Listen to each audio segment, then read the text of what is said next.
اس صورت کے اندر نجات کی شرائط بیان کی گئی ہے اور بحیثیت مجموعی نتیجہ کے طور پر 4 شرطیں بیان کی گئی۔ نمبر 1، نہایت مؤکد کلام ذکر کیا، چنانچہ قسم کھائی۔ نمبر 2، کامیابی کا ایک معیار ارشاد فرمایا، اور نمبر 3، کامیابی کے کم از کم لوازم ذکر کیے، اور نمبر 4 کہ 4 چیزیں لازم ہیں کامیابی کے لیے۔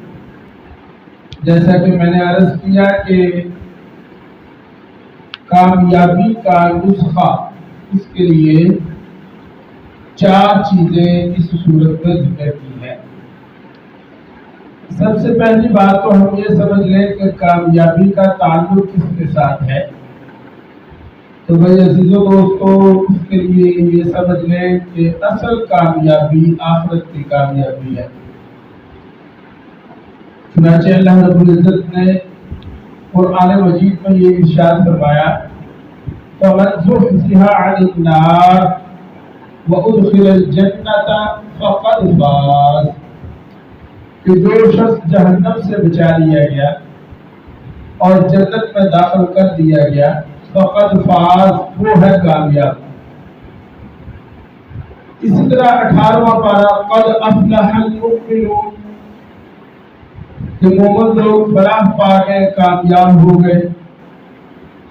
اور قرآن مجید میں متعدد مقامات پر جیسا کہ قد افلح من تزکا اور قد افلح من زکاہا، اور اسی طرح مؤذن دن میں 5 مرتبہ کہتا ہے حی علی الفلاح، کہ آؤ کامیابی کی طرف۔ تو کامیابی سے مراد کون سی کامیابی ہے؟ تو میں نے عرض کیا کہ کامیابی سے مراد آخرت کی کامیابی ہے، دنیا کی کامیابی نہیں۔ دنیا کی کامیابی عارضی ہے، بلکہ کامیابی کا دھوکہ ہے، یہ کوئی حقیقی کامیابی نہیں ہے۔ ایک شخص ایسا ہے، ابھی چند دن پہلے میں نے پڑھا کہ وہ کسی بیرون ملک میں رہ رہا ہے، 4-5 سال سے وہ پاکستان نہیں آیا، خوب اس نے پیسے کمائے، مال کمایا، اور مال کما کر 4-5 سال بعد یا کچھ عرصہ بعد وہ پاکستان آ رہا تھا، اور اس کی شادی تھی، نوجوان لڑکا تھا۔ پاکستان پہنچا اور پاکستان کے یہاں کے ایئرپورٹ پر اسے ہارٹ اٹیک ہو گیا اور وہ چل بسا مر گیا۔ میرے عزیزوں دوستوں، میں نے کہا کہ دنیا کی کامیابی اس سے مقصود نہیں ہے۔ سورہ العصر میں جو کامیابی کا نسخہ ارشاد فرمایا ہے، اس سے مراد آخرت کی کامیابی، یوم آخرت جسے کہتے ہیں یوم حساب، حساب کا دن، ججمنٹ ڈے، وہ بڑی باز پرس، دی گرینڈ ایروگیشن، جہاں پر پوچھا جائے گا۔ تو کامیابی سے مراد وہ ہے، لا الہ الا اللہ۔ پھر میں نے دوسری بات یہ ہے کہ کامیابی کا کم از کم معیار کیا ہے، اس کے لیے اس صورت میں 4 چیزیں ذکر کی۔ یہ بات سمجھ لیں کہ 4 پوری ہوگی تو نجات ہے، اور اگر ایک بھی کم ہے تو نجات بولے ذرا نہیں۔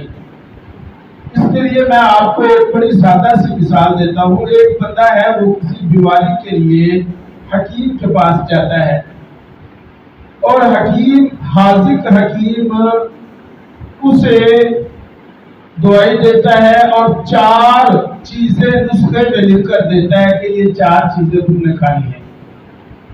کبھی ایسا ہوتا ہے کہ حکیم صاحب مریض کی نبض، اس کے مرض کے اعتبار سے کوئی تیز اثر چیز دیتے ہیں، کیونکہ دوائی کے طور پر کوئی تیز اثر چیز دیتے ہیں جس کے اندر نقصان دہ پہلو ہوتے ہیں، لیکن ساتھ ایک اور چیز ملا دی جاتی ہے تاکہ اس دوائی کا اثر ہو، لیکن اس کے جو نقصان دہ پہلو ہیں ان کو ختم کر دیا جائے۔ کیوں بھائی ایسا ہوتا ہے کہ نہیں؟ کہ میں نے کہا کہ 4 چیزیں مثال کے طور پر حکیم نے، کسی طبیب نے 4 چیزیں دی، اور ان میں ایک چیز جسے ہم کہہ سکتے ہیں مصلح، کریکٹو، یہ کریکٹو چیز، مصلح چیز دوائی کے طور پر نہیں ہے، بلکہ دوائی کے اندر جو نقصان دہ پہلو ہیں ان کو ختم کرنے کے لیے ہے۔ اب اگر کوئی شخص 4 کے بجائے 3 کھانا شروع کر دے، یا کوئی سی 3 یا کوئی سی 2 دوائیاں کھانا شروع کر دے، تو آپ سمجھ سکتے ہیں کہ پھر یہ اس کا اپنا نسخہ تو ہوگا، حقیقی نسخہ نہیں ہوگا۔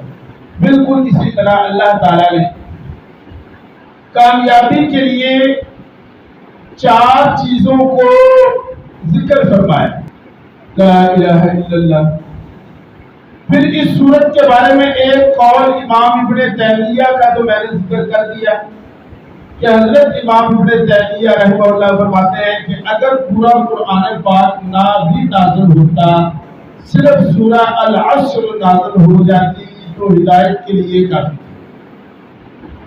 اور دوسرا قول جس کو امام رازی نے تفسیر رازی میں، امام فخر الدین رازی رحمہ اللہ تعالی، اور ان کا جملہ بڑا ہی حیران کن ہے۔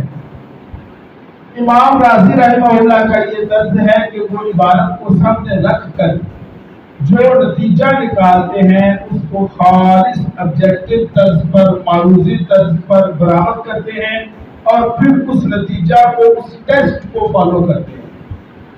چنانچہ امام رازی نے اس صورت کے بارے میں جو جملہ کہا وہ انتہائی حیران کن فرمایا، اعلم ان هذه الآیۃ وعید شدید، کہ اس صورت کے اندر اللہ تعالیٰ نے نوع انسانی کو وعید شدید دی ہے، جسے ہم کہتے ہیں کہ دھمکی دی ہے، یعنی کہ نوع انسانی کی ہلاکت، کہ یہ 4 کام ہیں، ان 4 کاموں کو کرو گے تو کامیابی ملے گی، اور اگر ان 4 کاموں کو نہیں کرو گے تو یاد رکھنا تمہیں ہلاکت سے کوئی نہیں بچا سکتا۔ اب آتے ہیں ذرا قرآن پاک کے تدبر کی طرف، اس سورت کی تدبر کی طرف۔ پہلی بات والعصر، پہلا جملہ والعصر، والعصر میں تاکید ہے، اور والعصر میں قسم کھائی کہ قسم ہے زمانہ کی۔ توجہ کر لیں ذرا، شاباش۔ دیکھیں بات یہ ہے کہ اللہ تعالیٰ کی بات تو ویسے ہی بڑی معتبر ہے، پھر قسم کیوں اٹھائی؟ اس کے لیے، قسم کے لیے ایک رول ہے، وہ یہ ہے کہ قسم ہمیشہ عظیم اور بڑی چیز کی کھائی جاتی ہے۔ ہاں جی، جب قسم کھائی جاتی ہے تو قسم کھانے کے لیے کسی بڑی چیز کی، عظیم یعنی عظمت والی چیز کی قسم کھائی جاتی ہے۔ لوگ کہتے ہیں میرے باپ کی قسم، میری ماں کی قسم، ٹھیک ہے نا جی۔ لوگ کہتے ہیں جناب تمہارے سر کی قسم، باپ کو، ماں کو وہ عظیم سمجھ رہا ہوتا ہے، اس لیے اس کی قسم اٹھاتا ہے۔ اب آپ نہ سمجھے کہ اگر کوئی شخص قسم کھائے کسی ایسی چیز کی جو عظیم نہ ہو تو پھر تو قسم کا کوئی معنی نہیں ہے۔ مثال کے طور پہ کوئی کہتا ہے اسپیکر کی قسم، گلاس کی قسم، جادو کی قسم، ہاں جی۔ اب یہ اگر کوئی کرسی کی قسم، تو کرسی کی قسم، گلاس کی قسم کھانے کا کیا مطلب ہے؟ یہ تو بالکل ہی لغو اور بیہودہ فضول سی بات ہے کہ قسم تو کھائی جاتی ہے کسی بڑی چیز کی۔ سمجھے بات آپ؟ اللہ تعالیٰ نے والعصر کی قسم کیوں کھائی؟ حالانکہ سب سے بڑی اور عظمت والی ہستی اگر ہے تو وہ اللہ ہے۔ اب اللہ اگر قسم کھائے تو اپنے سے کسی بڑی چیز کی، اپنے سے کسی عظیم چیز کی تو قسم کھائے، سمجھ میں آتی ہے بات؟ لیکن اپنے سے نیچے کسی چیز کی قسم اٹھانا، یہ بات سمجھ میں، تو قسم کیوں اٹھائی؟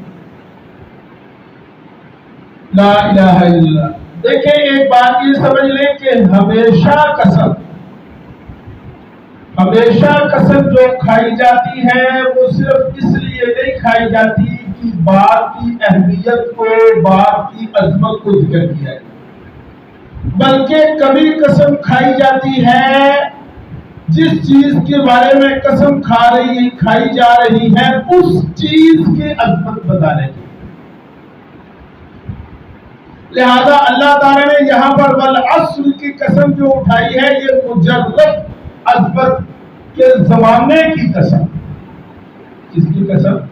یعنی زمانہ، یہ والعصر زمانہ یا عصر کی نماز کا وقت، یا یہ جو زمانہ ہے یہ زمانہ بہت بڑی عظمت والی چیز ہے۔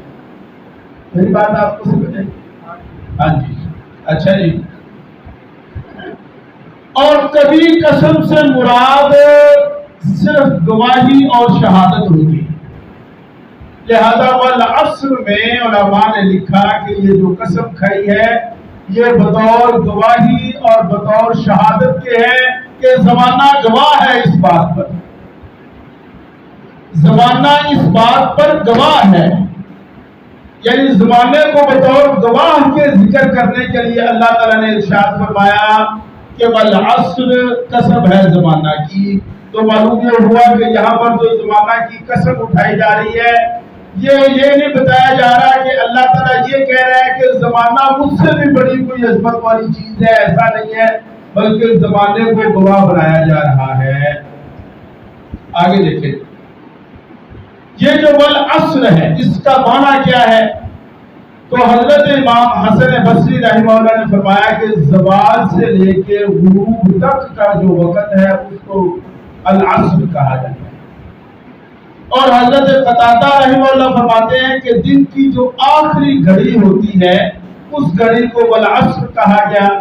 اور امام مقاتل رحمہ اللہ نے یہ فرمایا کہ عصر سے والعصر سے مراد نماز عصر ہے۔ تو یہ عصر کا مفہوم بھی بیان ہو گیا۔ معلوم یہ ہوا کہ والعصر زوال سے لے کے غروب تک کے وقت کی قسم، یا والعصر اس پورے دن کی جو آخری گھڑی ہے اس آخری گھڑی کی قسم، یا والعصر عصر کی نماز کی قسم، عصر کی نماز کی قسم۔ اور اللہ تعالیٰ نے اب یوں ارشاد فرمایا کہ والعصر زمانہ گواہ ہے اس بات پر جو آگے کی جا رہی ہے۔ دیکھیں وقت کے لیے عربی زبان میں 4 لفظ استعمال ہوتے ہیں، آپ حضرات سمجھے ذرا۔ وقت کے لیے لفظ زمان استعمال ہوتا ہے، زمان جسے ہم زمانہ بھی کہتے ہیں۔ وقت کے لیے لفظ وقت بھی استعمال ہوتا ہے عربی زبان میں، قرآن پاک میں لفظ استعمال ہوا۔ اسی طرح وقت کے لیے لفظ دہر کا معنی بھی وقت ہوتا ہے، اور عصر کا معنی بھی وقت ہوتا ہے۔ تو گویا کہ 4 لفظ عربی زبان میں زمانہ اور وقت کے مفہوم کو بیان کرنے کے لیے استعمال ہوئے، اور یہ 4 لفظ قرآن پاک میں موجود ہیں۔ نمبر 1 زمان، نمبر 2 وقت، نمبر 3 دہر، نمبر 4 عصر۔ اب سوال یہ ہے کہ جب اللہ تعالیٰ نے مفہوم یہ بیان کرنا تھا کہ زمانہ گواہ ہے، آپ حضرات توجہ کریں گے تو انشاءاللہ یہ بات سمجھ آئے گی کہ مفہوم یہ بیان کرنا مقصود ہے کہ زمانہ گواہ ہے۔ تو زمانہ کے لیے میں نے کہا کہ 4 لفظ عربی زبان میں آتے ہیں، ان 4 میں سے والعصر کا انتخاب کیوں فرمایا؟ کیوں جی؟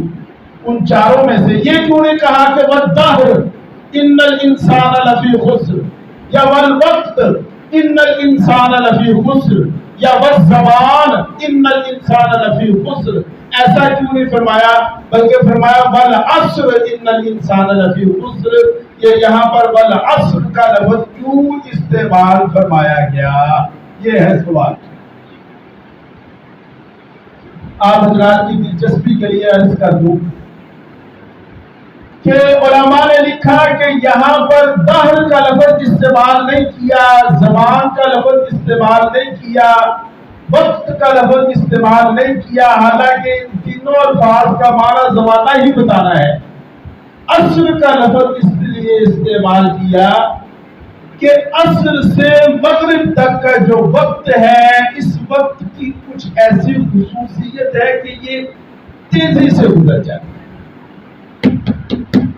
کیا جی؟ یہ وقت بولے ذرا تیزی سے گزرتا ہے۔ اچھا، اس کا مشاہدہ ابھی ہم نے رمضان میں کیا ہے، کیا کہ نہیں؟ سویر کو لے کے اثر تک ٹائم لگتا ہی نہیں پیا، ٹائم لگتا ہی نہیں پیا۔ جو اثر کی نماز پڑھ کے گھر جاتے ہیں تو پھر سب کو جلدیوں ٹائم تھوڑا رہ گیا اور چھٹی کرو ٹائم۔ یعنی وقت اثر کا جو گزرتا ہے وہ بڑی تیزی سے گزرتا ہے۔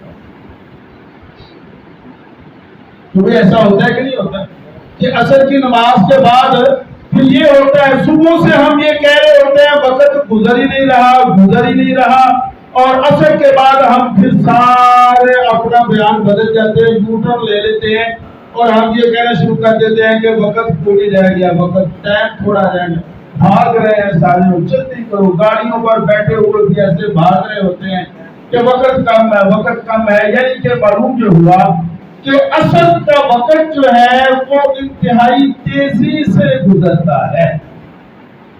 اگر آپ حضرات کو میری یہ بات سمجھ آ گئی تو پھر اب جو میں ترجمہ کروں گا اس کا آپ کو انشاءاللہ بڑا مزہ آئے۔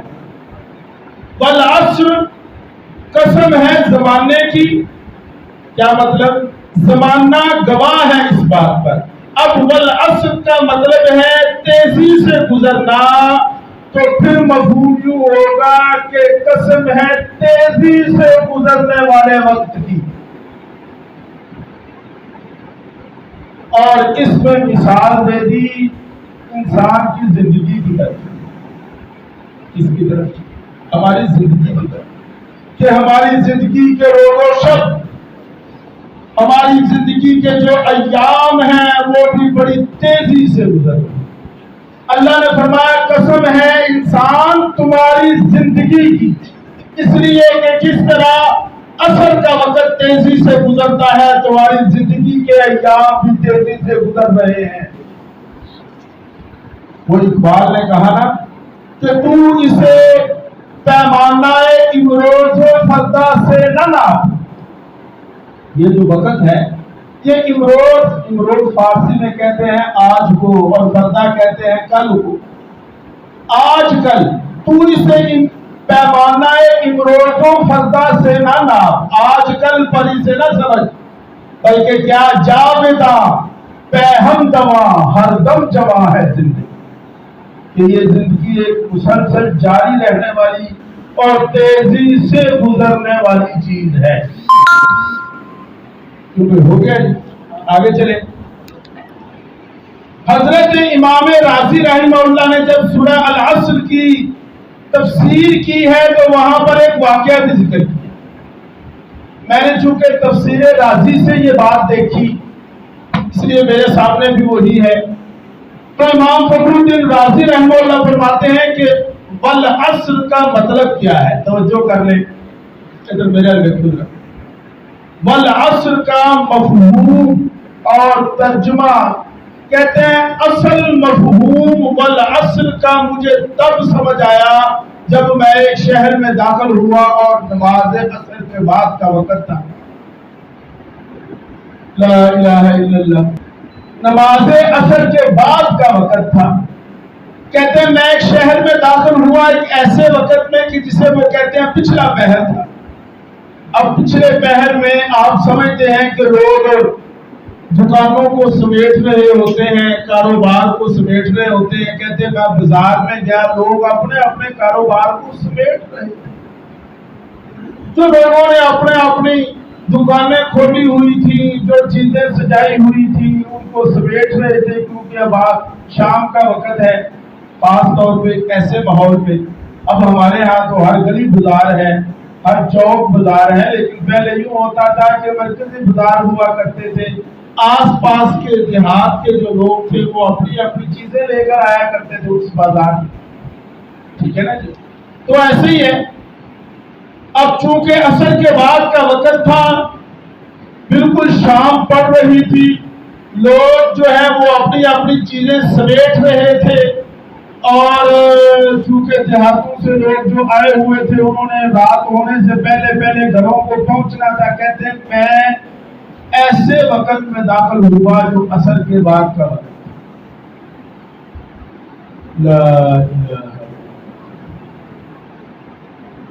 فرماتے ہیں کہ میں نے بازار میں دیکھا کہ لوگ اپنی اپنی چیزیں سمیٹ رہے تھے اور ایک برف والا بیٹھا ہوا, اور وہ جو برف والا تھا وہ چیخ چیخ کر رو کر لوگوں کو کہہ رہا تھا, او بھائیو یہ جو باقی دکاندار ہیں یہ تو اپنا سامان کل بھی لے کر آ جائیں, لیکن میرا سامان تو یہ برف ہے, خرید لو مجھ سے, خرید لو مجھ سے.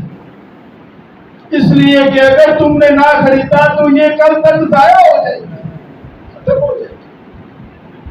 حضرت امام راضی رحمہ اللہ فرماتے ہیں تب مجھے سمجھ آیا کہ والعصر کا یہ جو مفہوم ارشاد فرمایا کہ تیزی سے گزرنے والا وقت اس برف والے کو دیکھ کر جو چیخ چیخ کر اور رو کر چلا چلا کر کہہ رہا تھا, اس لیے وہ مجذوب رحمہ اللہ نے فرمایا کہ ہو رہی ہے عمر مثل برف کا. یہ جو ہماری عمر ہے یہ برف کی طرح پگھل رہی ہے, ہو رہی ہے عمر مثل برف کا, چپکے چپکے رفتہ رفتہ دم برف. سانس ہے ایک راہ روے ملک عدم, دفعتاً ایک روز یہ جائے گا تھم.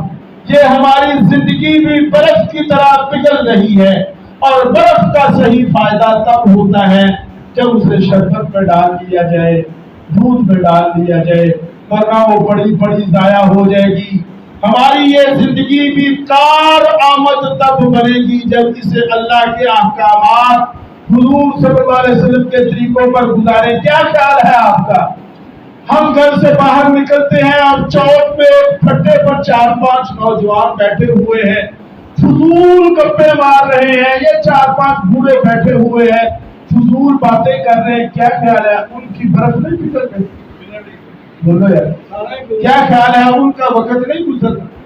بولو ذرا. ایک وہ شخص ہے جو باہر بیٹھا وقت گزار رہا ہے, عمر اس کی بھی گزر رہی ہے, وقت اس کا بھی, برف اس کی بھی پگھل رہی ہے. اور ایک وہ شخص ہے جو مسجد میں بیٹھا اللہ کا ذکر کر رہا ہے, قرآن کی تلاوت کر رہا ہے, وقت اس کا بھی گزر رہا ہے. میرے عزیزوں دوستو, یہ ہماری عمر برف کی طرح پگھل رہی ہے. برف کار آمد ہوتی ہے جب اس کو استعمال کیا جائے. ہماری زندگی بھی قیمتی تب بنے گی جب اللہ کی یاد میں اسے مشغول کیا جائے. لا الہ الا اللہ.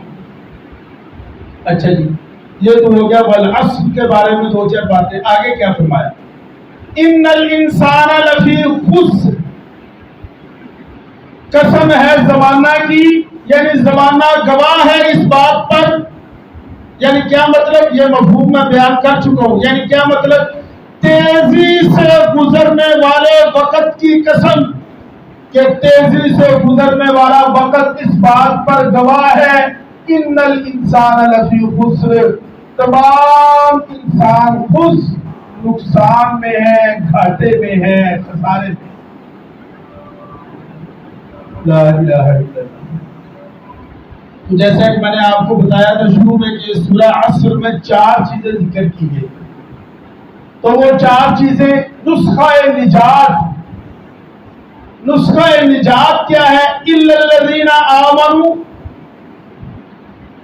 تمام لوگ نقصان میں ہیں, تمام لوگ گھاٹے میں ہیں, خسارے میں ہیں. لیکن فرمایا کہ کچھ لوگ ایسے ہیں جو خسارے میں نہیں. لا الہ الا اللہ. یعنی ان الانسان لفی خسر, اے انسان. دیکھو میں والعصر کا بھی مفہوم بیان کر چکا ہوں, اب خسر کے مفہوم اور والعصر کے مفہوم کو میں ذرا جوڑوں گا. یہ آپ حضرات کو ساری بات تب سمجھ آئے گی کہ آپ حضرات نے میری گزشتہ بات کو سمجھ چکے ہیں. ان الانسان لفی خسر، اے انسان تو خسارے میں ہے. والعصر والخسر، زمانہ اس بات پر گواہ ہے کہ تیری اصل پونجی ہی نقصان میں جا رہی ہے. میں نے کہا تھا کہ والعصر کہتے ہیں وقت کو، زندگی کو، کہ تو نقصان میں ہے. کیا مطلب؟ یہ نہیں کہ تیرے کو لاس دکان پہ ہو گیا ہے، کاروبار میں لاس ہوا ہے، نہیں. تمہاری جو اصل پونجی ہے نا، تمہارا جو اصل سرمایہ ہے جسے ہم کہتے ہیں راس، تمہاری جو راس ہے نا، اصل جو پونجی ہے، جو تمہارا اصل سرمایہ ہے، خسر، وہ نقصان میں جا رہا ہے. اب یہاں کاروباری حضرات بھی بیٹھے ہوں گے، کیا خیال ہے آپ کا اس ایسے کاروباری کے بارے میں، ایسے تاجر کے بارے میں کہ جس کا نقصان ہو دکان پر وہ تو قابل برداشت ہے، لیکن صحیح تاجر ہو، اصل سرمایہ، اصل پونجی یا وہ جو اس کی راس ہے، جب اس میں نقصان ہو رہا ہوتا ہے اس کی جان پر لگتا ہے کہ یار میرا تو اصل سرمایہ ہی ڈوب گیا. خودکشی کر لیتے ہیں لوگ، مر جاتے ہیں لوگ، پاگل ہو جاتے ہیں جب سرمایہ ہی ڈوب جائے. لوگ خودکشی، سوسائڈ کر لیتے ہیں اس بات پر. جب تک تو اوپر نقصان ہوتا رہتا ہے نا وہ برداشت کرتے رہتے ہیں، لیکن جب اصل سرمایہ ہی ڈوب جاتا ہے لوگ مرا جاتے ہیں. اللہ فرماتا ہے کہ اے انسان، ان الانسان لفی خسر، تمہارا اوپر کا نقصان نہیں ہو رہا، تم اوپر سے خسارے میں نہیں ہو، تمہاری اصل پونجی ہی خسارے میں ہے، تمہاری زندگی ہی داؤ پر ہے. لا الہ الا اللہ. اچھا جی، کون ہے جو نہیں بچ، جو خسارے میں نہیں ہے؟ کون ہے جو بچ سکتا ہے خسارے سے؟ فرمایا الا الذین آمنوا. 4 کام کر لو نقصان سے بچ جاؤ. 4 کام کر لو نقصان سے بولو ذرا بچ جاؤ. یہاں پر یہ سمجھ لیں بات کے لیے، جو 4 کام ہے نا، یہ تیسری بات یہ کہ یہ کم از کم لوازم، کامیابی کے کم از کم لوازم، کہ کامیابی کے لیے کم از کم یہ ضروری ہے کہ یہ 4 کام کرنے پڑے. اور ان میں سے اگر کوئی ایک بھی مس ہو گیا، کوئی ایک بھی رہ گیا تو کامیابی مشکل ہے. کم از کم لوازم ہے یہ 4. اور یہاں پر یہ بھی سمجھ لیں کہ یہ جو کامیابی اس کے بدلے میں ملے گی نا، یہ کوئی اعلیٰ درجے کی کامیابی اوپر کی نہیں ہے. وہ کیا کہتے ہیں A گریڈ B گریڈ، وہاں کی پلس کی نہیں ہے یہ کامیابی. یہ 4 کام کرنے والوں کو جو کامیابی، یہ کم از کم لوازم کامیابی کے اس کے لیے ہے. یوں سمجھ لیں کہ صرف پاسنگ مارکس ملے، فیل نہیں ہوگے، رہ نہیں جائے. کم از کم یہ 4 کام. گویا کہ دوسرے لفظوں میں یہ ارشاد فرمایا والعصر، زمانہ گواہ ہے اس بات پر کہ تمام نوع انسانی اپنے اصل سرمایہ اور اپنی اصل پونجی کے اعتبار سے نقصان میں ہے. اور نقصان سے بچیں گے وہ لوگ جو کم از کم یہ 4 کام کر کے آئیں گے. اور اگر یہ 4 کام بھی نہیں کر سکے تو فرمایا کہ پھر تمہیں نقصان سے کوئی نہیں بچا سکتا. اب وہ 4 کام کون سے ہیں؟ ادھر الا الذین آمنوا. نمبر 1 ایمان. نمبر 1 بولو ذرا وعملوا الصالحات. نمبر 2 صالح اعمال، نیک اعمال. ایمان ہوگا تو عمل قبول ہوگا. بس لوگ آدھے لو جی ساڈے نال تے انگریز چنگے، کوئی کہے جی ساڈے نال تے یورپین چنگے، اور بھی میں اوتھے گیا ساڈے نال تے وہ چنگے. نہیں، کیسے ہو سکتا ہے؟ جتنے مرضی اچھے اعمال کرے، کلمے کے بغیر چلے گئے ہمیشہ دوزخ میں رہیں گے۔ یہ آج کا یورپین سٹائل ہمیں بڑا متاثر کرتا ہے، ہمارے دل پہ لگتا ہے، ہم وہ سٹائل اپنانا چاہتے ہیں، ہمارے دل میں آتا ہے کہ ہماری بھی وہی، ہمارا بھی وہ لائف سٹائل وہی ہو جائے، بڑا ہمیں متاثر کرتا ہے۔ لیکن یاد رکھنا، تم اپنا لو جتنا مرضی یورپین سٹائل، جتنا مرضی اپنا لو، کامیابی کے لیے میرے مصطفیٰ کے قدموں میں آنا پڑے، ممکن ہی نہیں، ممکن نہیں ہے کہ اس کے بغیر کامیابی۔ وہ کسی نے کہا کہ انگریز بڑا عقل مند، میں کہ انہوں نے کھیت سوا عقل مند۔ جو شخص اپنے پیدا کرنے والے کو نہیں پہچان سکا، اس سے بڑا بیوقوف کون ہے؟ کہا عقل مند ہے، اس کی عقل کس کام کی کہ وہ اپنے بنانے والے کو، اپنے بنانے والے کو جس نے اسے پیدا کیا، جو اسے نعمتیں دے رہا، اسے نہیں پہچان سکا۔ یا ہم یہاں سے گزر رہے ہو نا، تو ہمیں جاتے ہوئے، میں یہاں سے جب جاتا ہوں نا، تو کئی دفعہ ایسا ہوتا ہے میرا سٹینڈ بائک کا نیچے ہی ہوتا ہے، تو مجھے پاس سے گزرنے والا کہتا ہے کوئی کہیں صاحب سٹینڈ اوپر کر لیں، میں اسے کہتا ہوں شکریہ۔ یار جو مجھے یہ کہتے کہ میں، یعنی اتنا معمولی سا احسان کر دے کہ مجھے یہ کہے کہ قاری صاحب سٹینڈ اوپر کر لے، میں اس کا شکریہ ادا کرتا ہوں۔ جو پیدا کرنے والے کا شکریہ نہیں ادا کرتا، وہ کیسا عقل مند ہے؟ لا الہ الا اللہ۔ آگے چلتے ہیں۔ الا الذین آمنوا، ایمان نام ہے اقرار باللسان و تصدیق بالقلب، اقرار باللسان و تصدیق بالقلب۔ اچھا بھائی سن لیں ذرا، یہ ایمان کے اقرار باللسان و تصدیق بالقلب، زبان اور دل میں جوڑ پیدا ہو، یہ کیسے ہے؟ بڑے مختصر وقت میں دو باتیں عرض کروں گا کہ ایمان یعنی دل اور زبان، جو ہماری زبان کا کلمہ ہے وہی کلمہ ہمارے دل کا ہو جائے۔ رٹا دے لالے، کیوں جی؟ رٹا دے لالے، وہ ایک طوطا تھا نا، اسے اس کے مالک نے یہ سکھایا کہ اگر کبھی بھولے سے دروازہ کھلا رہ جائے تو تم نے باہر نہیں نکلنا۔ اسے پڑھانا شروع کر دیا، رٹا لگا۔ اب طوطے نے رٹا لگا لیا، دن میں 100 دفعہ ایک تسبیح پڑھ رہا ہے، اگر دروازہ کھلے گا تو میں نہیں نکلوں گا، اگر دروازہ کھلے گا پھچلے گا تو میں نہیں نکلوں گا۔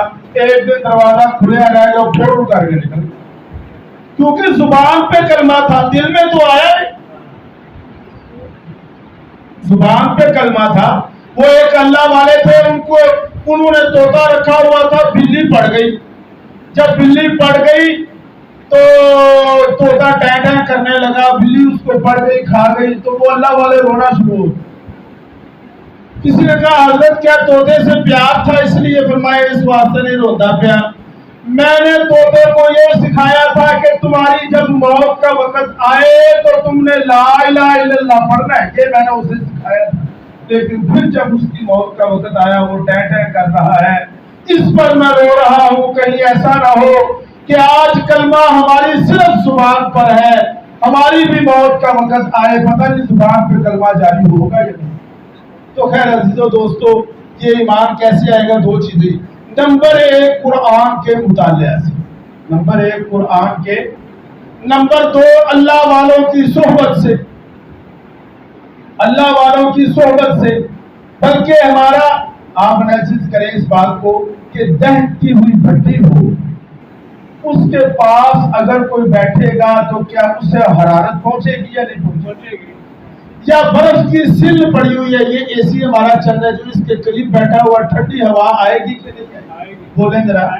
اب دیکھیں آپ اس بات کو کہ اسی طرح صحابہ کا ایمان تمام انسانیت کے ایمان سے افضل اس لیے ہے کہ انہیں صحبت میسر آئی، ایسی ذات کی جو نور مجسم ہے، دل کی بات دل تک پہنچتی ہے. اس کے لیے اچھا اس کے چینل کیا ہیں وہ نہیں کچھ کہا جا سکتا، وہ انویزیبل چینلز ہیں، لیکن ہیں ایک ایکسٹرا سینسری کمیونیکیشن ہے، اس میں ہے لیکن ہے. اللہ والوں کی صحبت میں بیٹھیں گے، خوشبو والے کے پاس بیٹھیں گے، خوشبو آئے گی.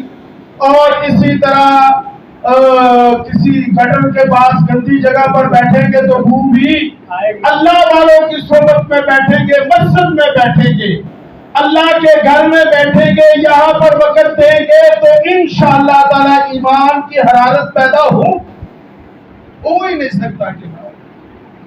اور جتنا ہم مسجد سے دور رہیں گے ایمان کی حرارت تو کیا بس ایمان سے ہی دور ہوتے چلے جائیں گے. اللہ تعالیٰ سے دعا ہے اللہ تعالیٰ مجھ کو اور آپ کو اپنا رابطہ مسجد کے ساتھ مضبوط رکھے.